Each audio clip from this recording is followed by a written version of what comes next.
ते अधिकरण ते चिवंदो श्रीचरण ते नमस्कारुनी आता अंतकालेचे मामेव स्मरण मुक्त्वा कलेवरम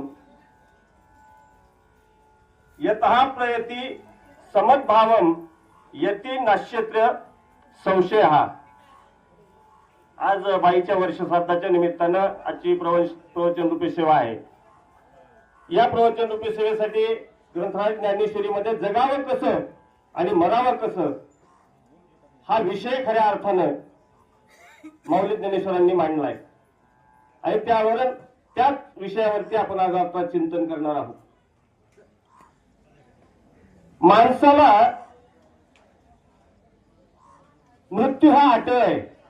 माऊली म्हणतात उपजे ते नासे पुनरपी दिसे हे घटिका यंत्र जैसे परिभ्रमेगा। या जगतामध्ये उत्पत्ती स्थानाला आलेला कुठलाही जीव हा अमर नाहीये। प्रत्येक जीवाला जाणं हे निश्चित आहे। पुनरपी जननम पुनरपी मरणम जठरे शयनम पुन्हा पुन्हा। कर्म जर चांगलं असेल तर त्या माणसाचं जन्म मरण हे चुकलं जातं आणि कर्म जर चांगलं नसेल तर त्याला पुन्हा जन्माला यावं लागतं। आजा मेला पंजा मेला बाप मचना गेला देखत देखत नातो पण तोही तैसा झाला। म्हणजे आपल्या पिढ्यानपिढ्या गेल्या हे कालचक्र चालूच राहणार आहे। पण हे फक्त आपल्या पुरतं आहे का तर फक्त जीवासाठी नाही। ज्यांनी अवतार घेतले अवताराला आलेल्या देवांना सुद्धा इथं राहता आलं नाही। येथ उरे नाही आले अवतार येरती पामर जीव किती। आणि मग ह्या काही गोष्टी अशा आहेत की त्या परावलंबी आहेत। आपल्याला अनेक गोष्टी आहेत की त्या आपण स्वतः ठरवू शकतो करायचे की नाही, परंतु जन्म आणि मृत्यू ह्या दोन गोष्टी मात्र ह्या परावलंबी आहेत, पराधीन आहेत। त्या आपल्याला ठरवता येत नाहीत। असं कोणी आहे का की मी जन्माला यायचं म्हणून येऊ शकतोय? जीवाचं सांगता ऋषी किंवा देव ह्यांचा अवताराला येणं वेगळं आहे, परंतु जीवाला कुणाला असं ठरवता येतं की आता मला जन्माला यायचंय म्हणून ठरवून कुणी जन्माला आलाय? येऊ शकत नाही, कारण ते पराधीन आहे। किंवा मृत्यू मला अमुक तारखेलाच मरायचंय अशा पद्धतीने कोणाला मरता येतं का? तर तेही आपल्याला मरता येत नाही। सुधीर फडकेंचे गीत आहे पहा। सुधीर फडकेंनी ते गायलेले आणि मला वाटतं ते लिहिलेलं सुधीर फडकेंनी गायलेले लिहिलेलं कोणी ते माझ्या लक्षात येणार ना। ते खूप मस्त असं गीत आहे। जरा मरण यातून सुटला कोण प्राणी जात। जरा मरण यातून सुटला कोण प्राणी जात। दुःख मुक्त जगला का रे कुणी जीवनात। वियोगार्थ मिलन होते नेम हा जगाचा। पराधीन आहे जगती पुत्र मानवाचा। दोष ना कुणाचा। जीवासवे जन्म मृत्यू जोड जन्म जात। जीवासवे जन्म मृत्यू जोड जन्म जात। दिसे भास तेथे सर्व विश्वनाशिवंत। काम क्रोध करशी वेड्या स्वप्नीच्या फळाचा। काय शोक करशी वेड्या स्वप्नीच्या फळाचा। पराधीन आहे जगती पुत्र मानवाचा। दोष ना कुणाचा। इथं सांगतात की जन्म आणि मृत्यू हा पराधीन आहे आणि म्हणून की जन्म मृत्यू हा आपल्या हातात नसल्यामुळं मग आपल्याला आपल्या जीवनामध्ये एकदा जर हे जीवन मिळालं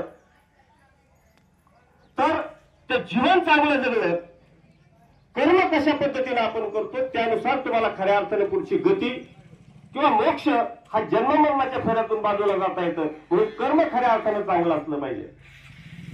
मग जगत असताना पहा आपण 3 काळ पाहतो, भूतकाळ, भविष्यकाळ आणि वर्तमान काळ.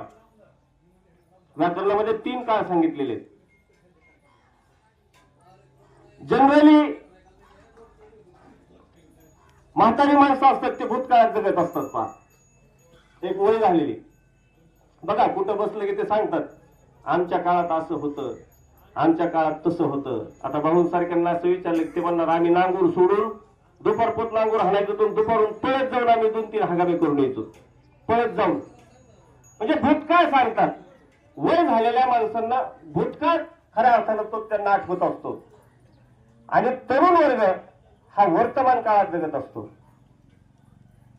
की आता मी काय केलं पाहिजे, मला आयुष्य पुढे व्यतीत करायचंय, आजच्या घटनेला मी काय केलं पाहिजे, आजच्या घटनेला काय प्रचलित आहे, आजच्या घटनेला माझ्या फायद्याचं काय आहे. वर्तमान काळामध्ये खऱ्या अर्थानं तरुण जगत असतो आणि भविष्य काळाचा वेळ जो घेऊन जगत नाही ना त्याचं जगणंच नाही. कारण भविष्याचा विचार करून खऱ्या अर्थानं जगलं पाहिजे. परंतु एक संसारिक माणूस जर पाहिलं तर आपल्या भाषेत सांगायचं तर सकाळ आणि संध्याकाळचा विचार करतो. मग सकाळ आणि संध्याकाळ ह्या 2 काळांचा विचार करतो. सकाळ कशी असावी आणि संध्याकाळ कशी असावी. मला एक सांगा की प्रारंभ चांगला असावा की शेवट चांगला असावा. कुठल्याही गोष्टीचा प्रारंभ चांगला असावा, मध्यंतर चांगला असावा की शेवट चांगला असावा. तसं ह्या 3 गोष्टी चांगल्याच असाव्यात. पण आणि म्हणून की सकाळी उठल्यानंतर सकाळ जे काय आपण करतो, सकाळ कशी असावी, 9:30 वाजता उठणं, 11 वाजता आंघोळ करणं, 12 वाजता जेवणं अशी असावी का. तर सकाळ अशी असावी की ब्रह्ममुहूर्तावर 5 वाजायच्या दरम्यान किमान, तसं 4 वाजताच उठलं पाहिजे पण 5 वाजता उठावं, त्यांनी आंघोळ स्नान करावं आणि सकाळी किमान अर्धा तास तरी त्या माणसाच्या मुखातून नामस्मरण घडावं. कारण ते संत सांगतात उठा जागे व्हावे आता, स्मरण करा पंढरीनाथा. कारण की सकाळी उठून जर खऱ्या अर्थानं नामस्मरण केलं तर बुद्धी स्थिर होते आणि दिवसभराचा व्यवहार हा त्याचा आपण पॉझिटिव्ह, त्याला काय म्हणतो, पॉझिटिव्ह मराठीत काय म्हणायचं त्याला, सकारात्मक अशा पद्धतीने त्याचा दिवस जात असतो. आणि म्हणून की सुरुवात ही चांगली असावी, मध्यंतर त्याच्या कामात त्यांनी व्यस्त असावं, जे काही त्याला कर्तव्य आहे त्याच्याशी त्याने निगडीत असावं आणि शेवटही चांगलाच असावा. कारण सुरुवात चांगली झाली तर शेवटही चांगला होतो. पण तरी सुद्धा की संध्याकाळ झाली की 7:30 झालं पाहिजे. जुनी माणसं बघा दिवस मावळायच्या वेळेला कुणीच हातामध्ये झाडणी घेत नव्हतं, कारण तो लक्ष्मी येण्याचा वेळ होता. संध्याकाळच्या वेळेला शंकर पार्वतीची फेरी चालू असते, की प्रत्येक घरासमोरची व्यवस्था कशी आहे, स्वच्छता कशी आहे ही पाहतं. आणि म्हणून की संध्याकाळी स्वच्छता करून खऱ्या अर्थाने एक तुळशीच्या जवळ दिवा लावलेला असावा, प्रार्थना म्हणावी, संध्याकाळी आरती होत असते आरती म्हणावी. आणि हे सगळं झाल्यानंतर त्या माणसाला दिवसभराचा शीण जातो आणि झोप जी असते ती शांतपणाने लागते, कारण उद्याची परत सुरुवात करायची असते. आणि म्हणून की शेवट सुद्धा चांगलाच असावा.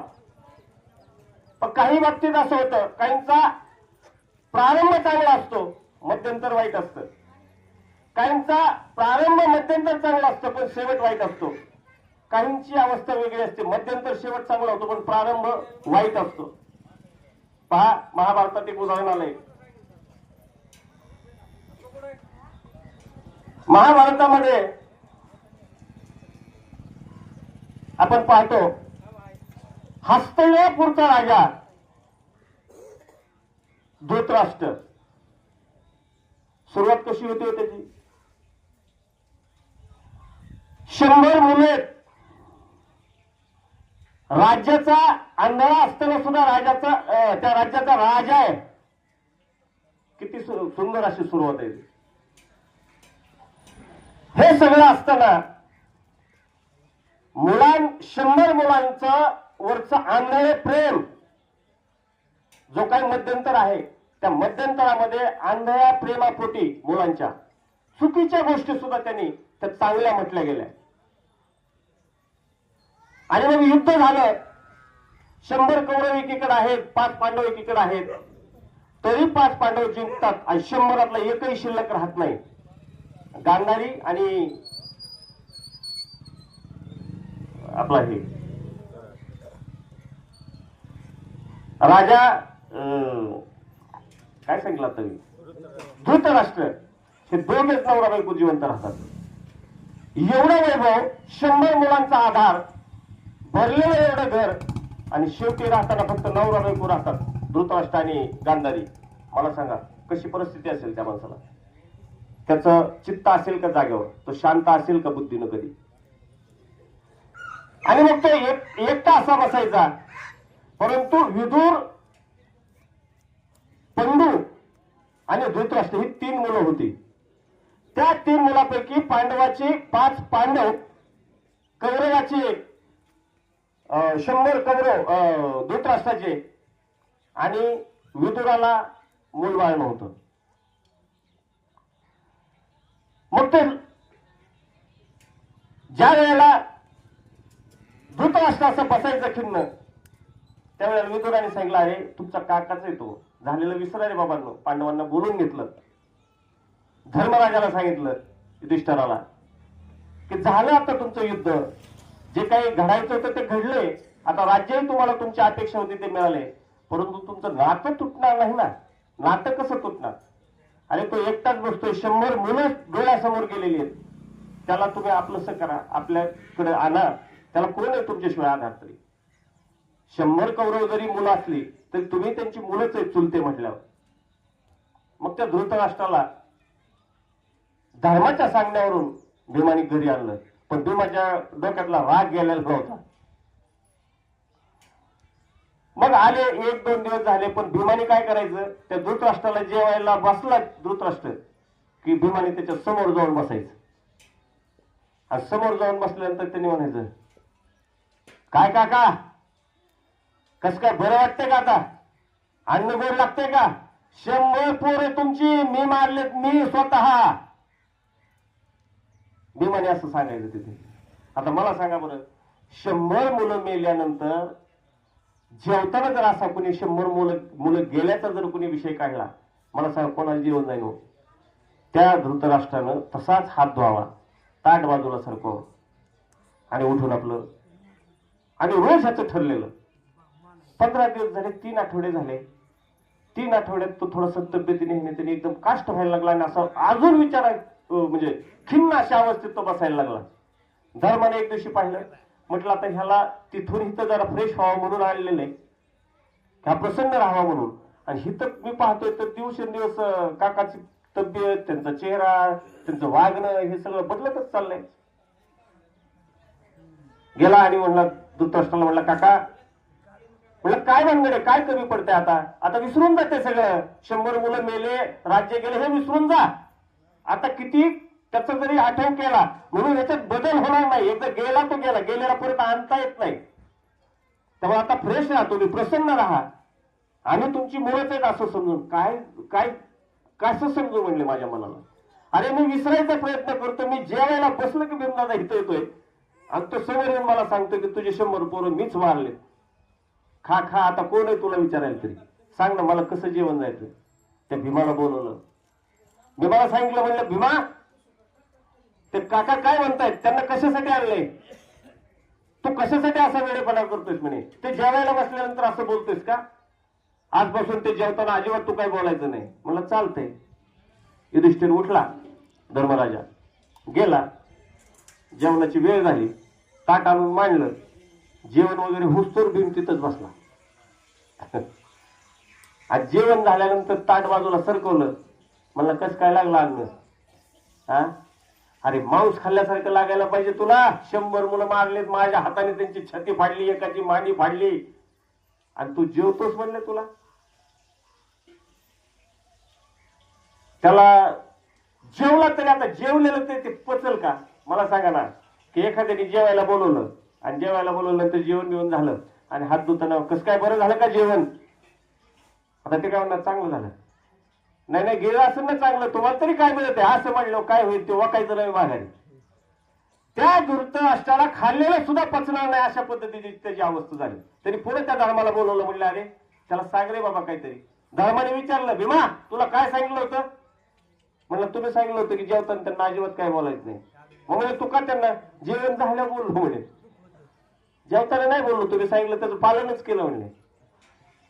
पण त्याने मनावर एवढं घेतलं, 100 मुलं गेलेत आणि प्रत्येक दिवशी प्रत्येक जेवणाच्या वेळेला किंवा प्रत्येक वेळेला मला हे टोचलं जाते ते सहन झालं नाही.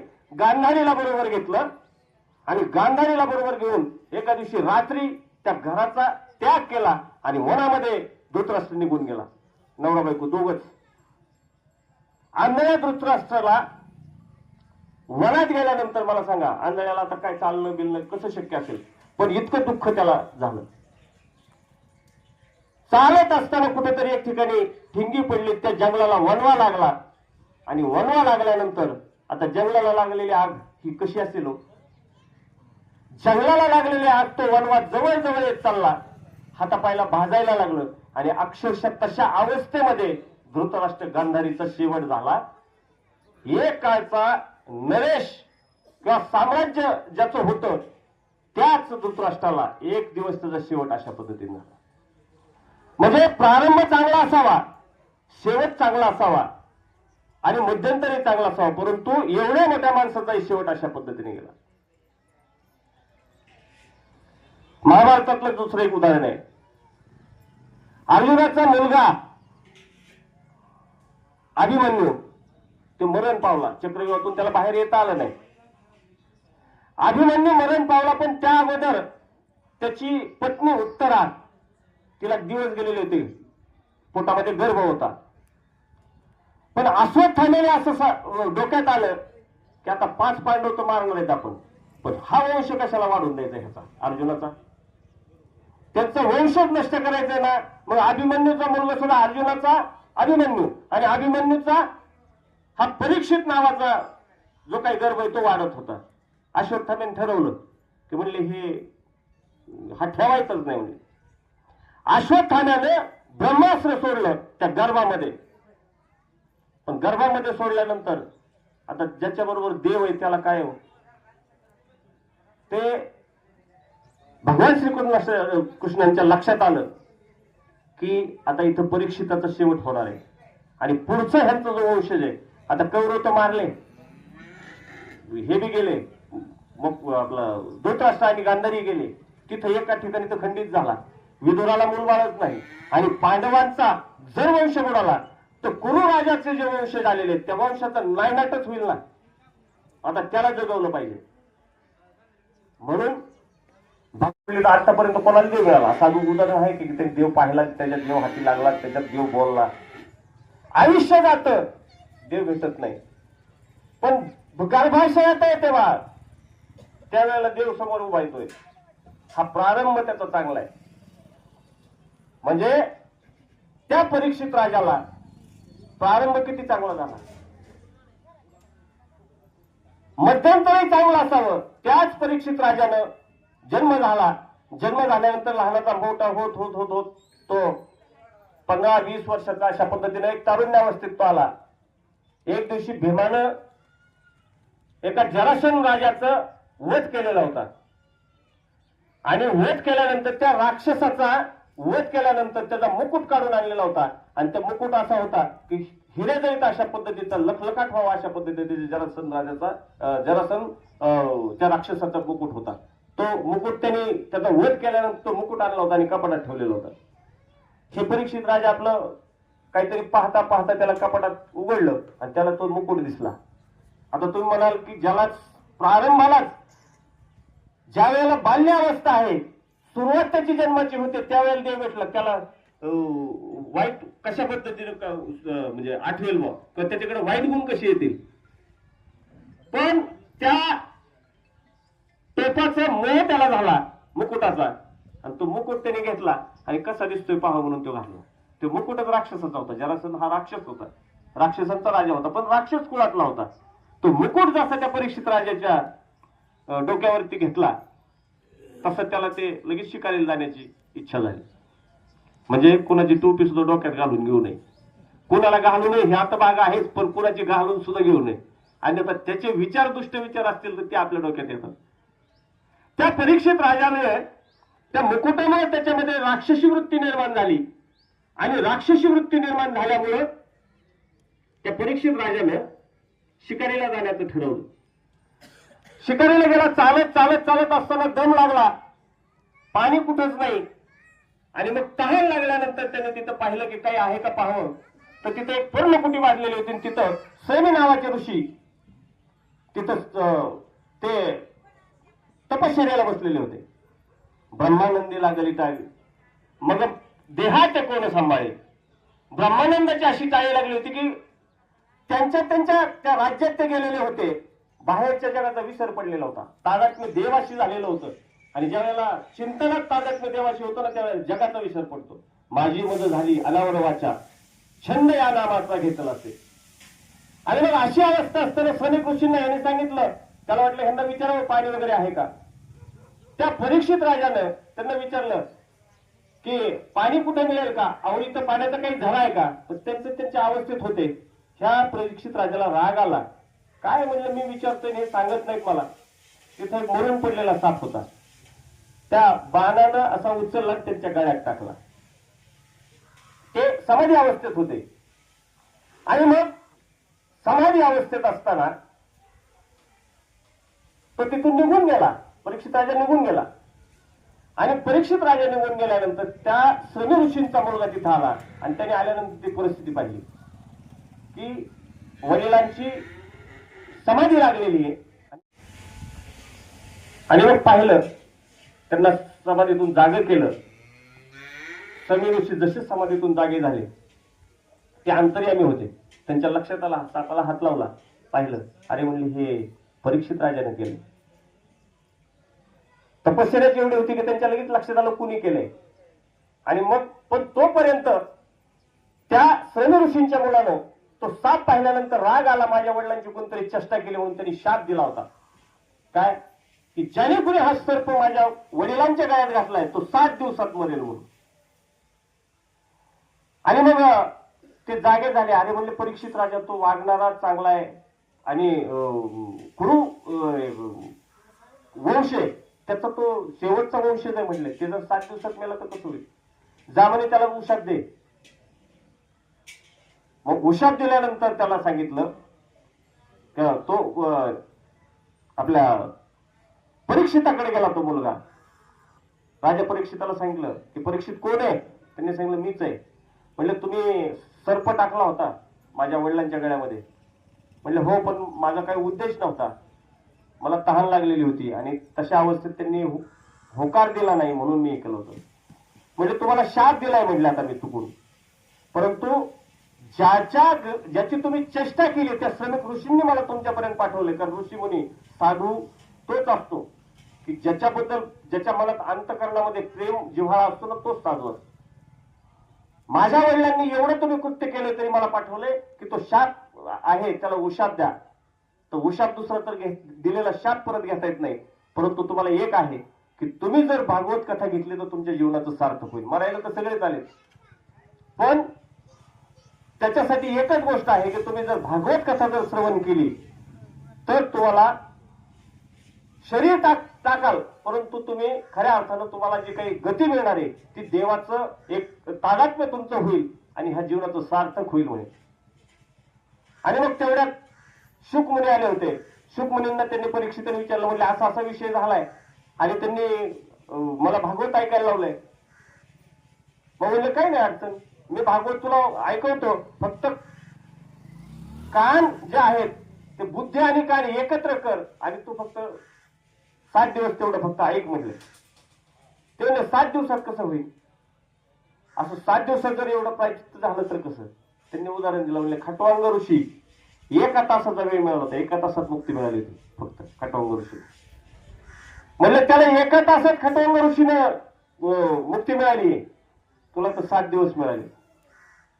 म्हटले मग काय नाही इथं चालू कर. नाही नाही म्हणला परीक्षित राजा म्हणला. आणि जर तेवढ्या 7 दिवसाचं पण कधीच आव्हान सांगितलेलं नाही ना, आणि साप आला आणि मी जर ऐकायला तुमच्यासमोर बसलो असलो चावलं तर.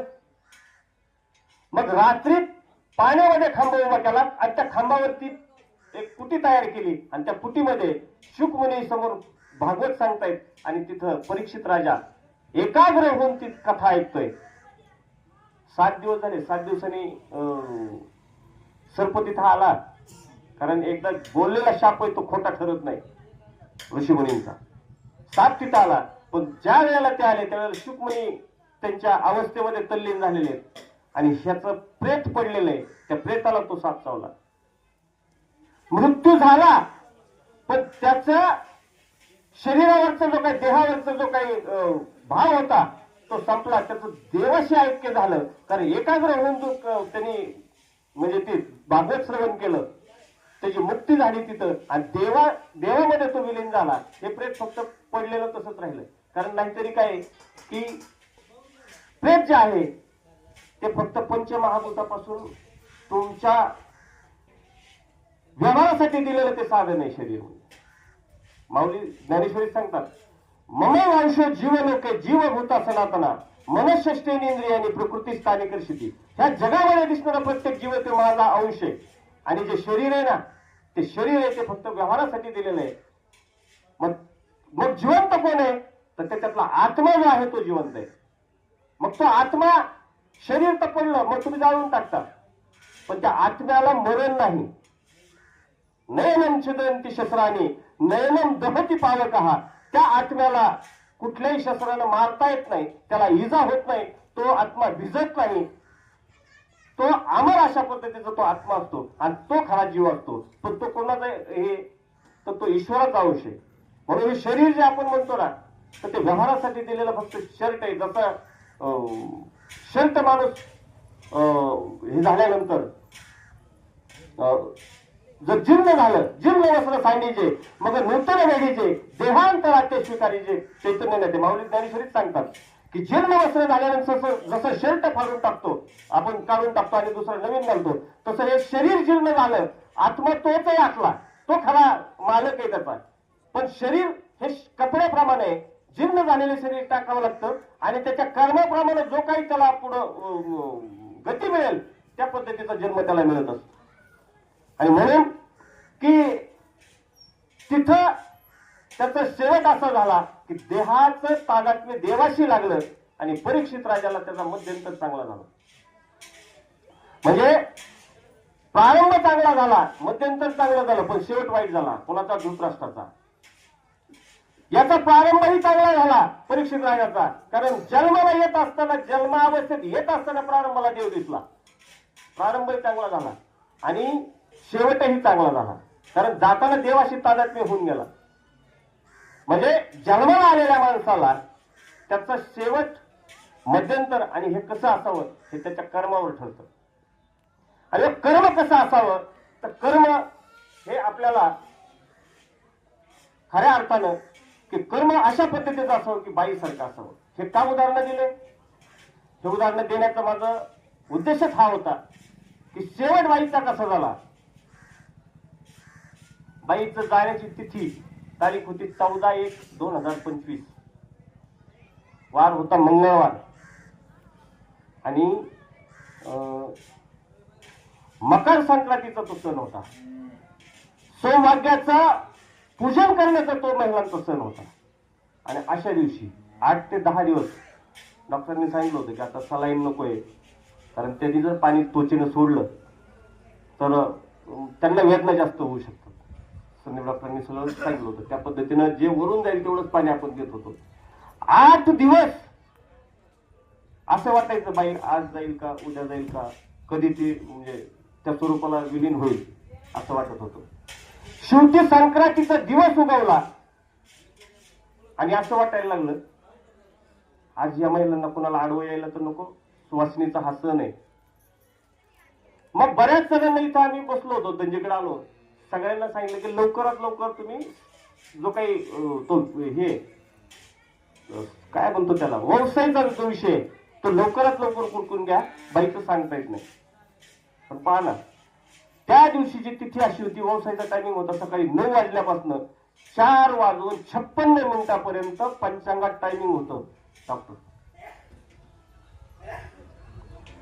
व्यवसायाचा जो कालावधी होता तो 4:56 होता. आणि अशा अवस्थेत बाईनं तिचा जीव रोखून धरला. 5:05 बाईची देह ठेवला. मी सांगत होतो प्रारंभ आणि शेवट कसा असावा. असा शेवट असावा की आपल्यामुळे कुणालाच त्रास होऊ नये. त्या हातात आहे का डॉक्टर कुणाच्या? तुम्हाला तरी सांगता येतं का कोण जगेल आणि कोण? तुम्ही फक्त एकच सांगता की मी परमेश्वर नाही, मी फक्त आशीर्वाद तुमचे असतील, परमेश्वराची तुम्हाला साथ असेल तर तुम्ही जगू शकता. परंतु शेवटची अवस्था आम्ही पाहतोय. अशा अवस्थेत 4:56 व्यवसायाचं टायमिंग संपलं आणि 5:05 बाईनं देह ठेवला. आणि म्हणून असा शेवट झाल्यानंतर पितामह भीष्माचं महाभारतामध्ये उदाहरण आहे पहा. पितामह भीष्म युद्धात ते स्वतः पुढे आले. महाभारतातलं सर्वात मोठं पात्र. डॉक्टर 4 पिढ्या त्यांनी सांभाळल्या होत्या. कुरु, शंतनू, त्याच्यानंतर हे पंडुपुत्र, हे ते जे 3 कुरु शंतनूची मुलं तिन्ही, हे तिन्ही मुलं कोण? विदुर आणि हे, आणि त्यांच्यानंतर हे कौरव पांडव, म्हणजे 4 पिढ्या ज्यांनी सांभाळल्या होत्या. एवढं वयस्कर असं पितामह भीष्म, म्हणून त्यांना पितामह ही पदवी दिलेली. ते युद्धात समोर आले, ते हारू शकले नसते. पण श्रीकृष्णाला सुद्धा काही ठिकाणी त्या महाभारतामध्ये खोटं करावं लागलं, कारण धर्म टिकवायचा होता. श्रीखंडीला पुढे घातलं. श्रीखंडी हा म्हणजे पुरुषातही नाही माणसातही नाही अशा पद्धतीचा तो होता. आणि अशा माणसावर शस्त्र कसं चालवायचं म्हणून पितामह भीष्मांनी धनुष्य खाली ठेवलं आणि त्यांच्या आडून अर्जुनाला सांगितलं की आता बाण मार. जर पितामह भीष्म गेले नाही तर तुमचं कधीच जय होणार नाही आणि तुम्हाला जगणं गरजेचं आहे, तुमचा विजय होणं गरजेचं आहे, कारण धर्म टिकला पाहिजे. आणि मग त्याच्या आडून ते बाण मारले आणि पितामह भीष्माला. पण मृत्यूमुखी पडलेल्या भीष्माने एकच सांगितलं, अर्जुना आता दक्षिणायन चालू आहे आणि दक्षिणायनामध्ये जर माझा मृत्यू झाला तर मी एवढी तपश्चर्या केलेली. भावासाठी त्यांनी लग्न केलं नव्हतं. भावाला त्या जे काही भावाचं लग्न व्हावं म्हणून त्यांनी स्वतः लग्न केलं नव्हतं.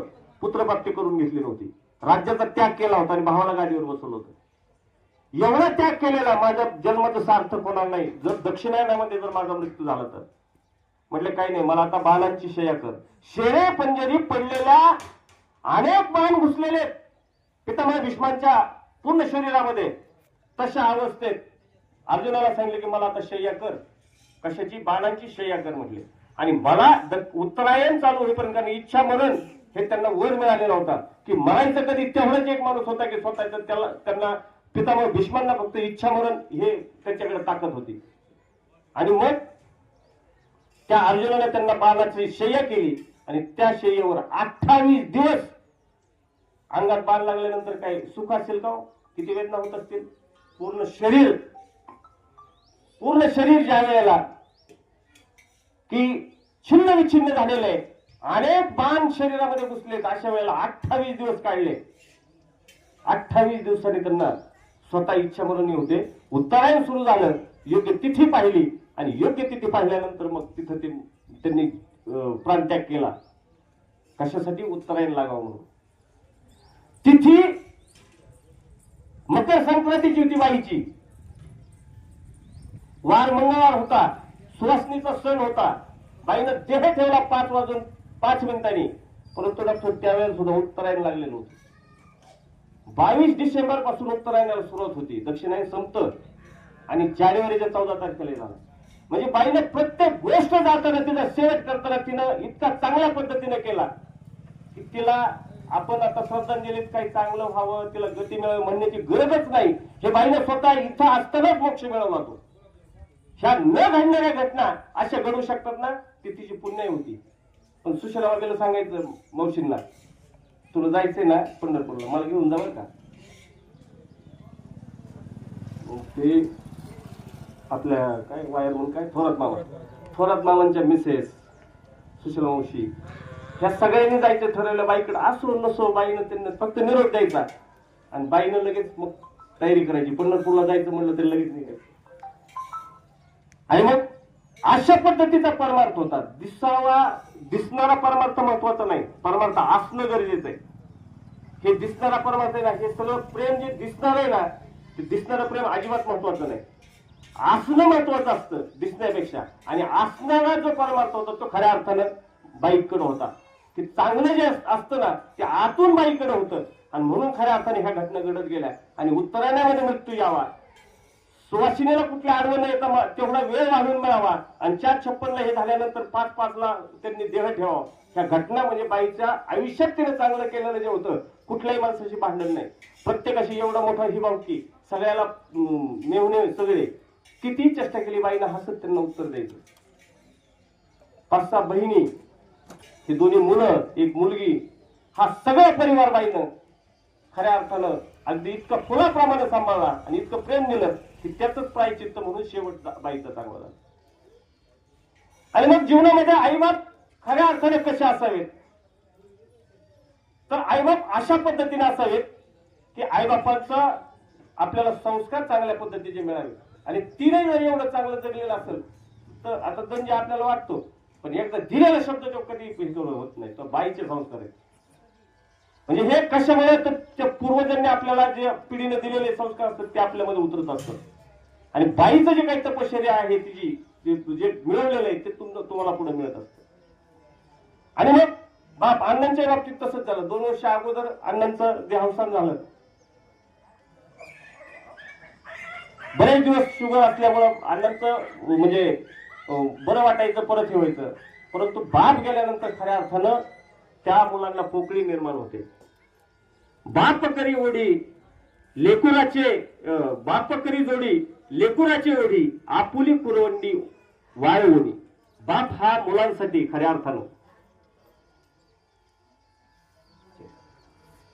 मुलांसाठी एवढा मरत असतो की स्वतःचं पोट तो रिकामे ठेवतो, पण मुलांची खाण्यापिण्याची व्यवस्था करतो. हे माऊली सांगतात, तुकाराम महाराज सांगतात. अशा पद्धतीनं एक बापाच्या बाबतीत जर एखादी मुलगी जर इथं आली आणि दुसऱ्याच्या बापाचं जर समजलं ना काही झालेलं, तर त्या मुलीची अवस्था काय असते. एका गीतकाराने लिहिले पा, मला कस तरी होत या बाप लोकाचा बघताना, मला कस तरी होत या बाप लोकाचा बघताना, उनका दाटून येतो या गोष्ट बापाची सांगताना. काही दुखलं खुपलं तर पाणी डोळ्यात आणायचा, मला घालून पाटकुळे बाप डॉक्टर दावायचा, बाप मनात झुरायचा लग्न लेकीच करीन, बाप मनात झुरायचा लग्न लेकीच करीन, कुंड्या दुंड्यासाठी शेत जमीन विकीन. तो बाप असतो खऱ्या अर्थानं मुलासाठी. जर कोणी सगळ्यात निष्काम वृत्तीने जर तुम्हाला प्रेम करणार असेल, तुमच्यासाठी कष्ट घेणार असेल, तर तो बाप असतो. आणि त्याला जोडीला आई आणि वडील हे दोन्ही ज्याचे आहेत त्याच्याकडे सगळ्यात मोठी श्रीमंती आहे. आणि म्हणून एकच सांगायचंय की बाबांनो, तुम्ही जगातली प्रत्येक गोष्ट जी आहे तर ती कुठल्याही आई वडिलांसाठी त्या आईनं बापानं आपल्याला खऱ्या अर्थानं संस्कारित केलं असतं. म्हणून एकच सांगायचं की आई वडिलांसाठी जगातली कुठलीही गोष्ट सोडा, आई वडिलांसाठी जगातली कुठलीही गोष्ट सोडा. पण हात जोडून विनंती करतो की कुठल्याही गोष्टीसाठी आई वडील कधी सोडू नका. कारण ज्याचे गेलेत ना त्यांनाच आई वडिलांची किंमत कळते. डोळ्याआड गेलेला सूर्य आणि माती आड गेलेले आई वडील हे तुम्हाला परत कशानेच आणता येत नाहीत. आणि तुमच्यावर निष्काम वृत्तीने प्रेम करणाऱ्या जगात दुसरं, तुमच्या आयुष्यात तुम्हाला दुसरं पात्र समजत नाही, मिळू शकत नाही. आणि म्हणून की बाईचं जाणं हे खऱ्या अर्थानं आम्ही आता श्रद्धांजली सुद्धा त्याला म्हणजे कुठल्या पद्धतीने द्यायची किंवा काय त्याची चर्चा सुद्धा करण्याची गरज नाही. त्याचं कारण असं आहे की बाईचं जगणंच असं झालं, शेवटच असा झाला की त्या बाईच्या शेवटाला खऱ्या अर्थानं कुठल्याही पद्धतीनं किंवा काही महाग शिल्लक ठेवलंय असं ठेवलं नाही. ते प्रत्येक गोष्ट तशा पद्धतीने घडत गेली. आणि म्हणून की आई काय असते तर आई वडिलांसाठी कोणतीही गोष्ट सोडा, मी सांगितलं आता, पण कुठल्याही गोष्टीसाठी आई वडील सोडू नका. एक कवी सांगतो आई काय असते. आई म्हणजे आधार असते. आई म्हणजे देवाचा साक्षात्कार असते. आई म्हणजे विधात्याचे वरदान असते. किती गाऊ तिचे गुणगान, अशा पद्धतीची ती आई असते. आई म्हणजे त्यागाची मूर्ती आणि तिच्याकडून मिळते खऱ्या अर्थानं आपल्या मुलाबाळांना जगण्याची वृत्ती. त्यामुळं आई हे पात्र जीवनामध्ये ज्याचं गेलं तो माणूस खऱ्या अर्थानं की त्याच्या कुठलंच काही राहिलं नाही, तो खरा भिकारी झाला असं म्हणायचं. जोपर्यंत आई वडील आहेत तोपर्यंतच तो खऱ्या अर्थानं धनवान म्हणायचा. जाता जाता आईवरती एक कविता केलेली आहे, तेवढी हे करून आता मला वाटतं झालं असेल, वेळ झाली असेल. किती वाजले? 12ला ना. ठीक आहे, आता उरकतो की 12ला बरोबर फुलं पडतील अशा हिशोबाने. आणि म्हणून की बाईचं जाणं हे अशा वेळेला झालं की बाईने देह ठेवताना वगैरे तो अशा पद्धतीने ठेवला गेला की तिला मागं काहीच करण्याची गरज नाही, तिला सद्गती मिळालीच असेल अशा पद्धतीचं ते वागणं होतं. परंतु आई जेव्हा जाते त्यावेळेला आईवर एक कविता केलेली एका कवीनं, खूप आईचं महत्व तो सांगतो. हंबरून वासर आले चाटते जेव्हा गाय, हंबरून वासर आले चाटती जेव्हा गाय, तवा मले तिच्यामध्ये दिसती माझी माय ग, दिसती माझी माय. आया बाया सांगत होत्या होतो जेव्हा तान्हा, आया बाया सांगत होत्या होतो जेव्हा तान्हा, दुष्काळात मायेचा माझा अटला होता पान्हा. पिठामध्ये पाणी टाकून मले पाजत जाय, तेव्हा माझे पिठामध्ये दिसती माझी माय हो, दिसती माझी माय. काट्या कुट्या वेचायला माय जाणी राणी, काट्या कुट्या वेचायला माय जाई राणी, पायात नसे वाहन तिच्या फिरे अनवाणी. आई वडील कशाचाच विचार करत नाहीत आपल्या मुलाबाळांसाठी. जेव्हा ते कष्ट करतात ना, ते स्वतःच्या शरीराचा, स्वतःच्या तहानेचा, स्वतःच्या भुकेचा सुद्धा ते विचार करत नसतात. काट्या पायात नसे वाहन तिच्या फिरे अनवाणी, काट्या कुट्यालाही तिचं मानत नसे पाय, काट्या कुट्यालाही तिचं मानत नसे पाय, तवा मले काट्यामध्ये दिसती माझी माय हो, दिसती माझी माय. शेवटच्या कडव्यात हा कवी इतकं सुंदर सांगतो. म्हणून म्हणतो आनंदानं भरावी तुझी ओटी, म्हणून म्हणतो आनंदानं भरावी तुझी ओटी, पुन्हा एकदा जन्म घ्यावा माये तुझ्याच पोटी, पुन्हा एकदा जन्म घ्यावा माये तुझ्याच पोटी. तुझ्या चरणी ठेवून माथा धराव तुझे पाय, तवा मले पायामध्ये दिसती माझी माय हो, दिसती माझी माय.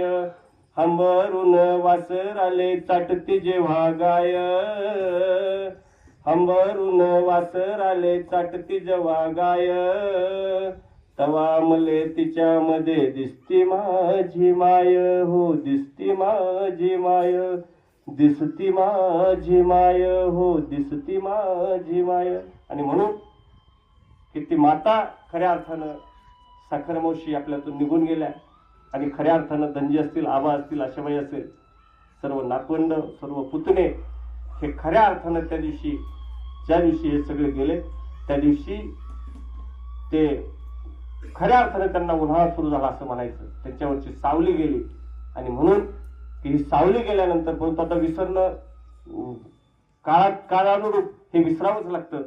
म्हणून की बाईचं जाणं हे सुनिश्चित होतं. तिनं ठरवलेलं होतं की कुणालाही आडवं यायचं नाही. अशा पद्धतीने तिचा परमार्थ सुद्धा कधी दाखवण्यासारखा परमार्थ नव्हता. अशा पद्धतीनं आज 1 वर्ष पूर्ण होते. आज बाईचं वर्षश्राद्ध आहे. वर्षश्राद्धाच्या निमित्तानं आज मला ही प्रवचनरूपी सेवा खऱ्या अर्थानं करण्याची संधी मिळाली. वास्तविक पाहता मला एकतर कधीतरी डॉक्टर सगळं बाकीचं बघून हे करायचं, परंतु जेव्हा आपलं माणूस असतं तेव्हा आपल्यालाही वाटतं की आपण बाईबद्दल बोलावं. पण कुणाचं देणं नाही घेणं नाही, कधीच कुठं म्हणजे शरीर कीर्तनाचे कार्यक्रम केलेले असतील, अजून नारळ सोडून कोणाचंच काही घेतलं नाही, काही घ्यायचंही नाही. पण आपल्या माणसासाठी आपल्याला बोलावं अशी जेव्हा इच्छा होते त्यावेळेला मनानेच ते हे होतं. नाही 8-10 वेळ नाही, काही नाही. असो, आज बाईचं वर्ष श्राद्ध आहे.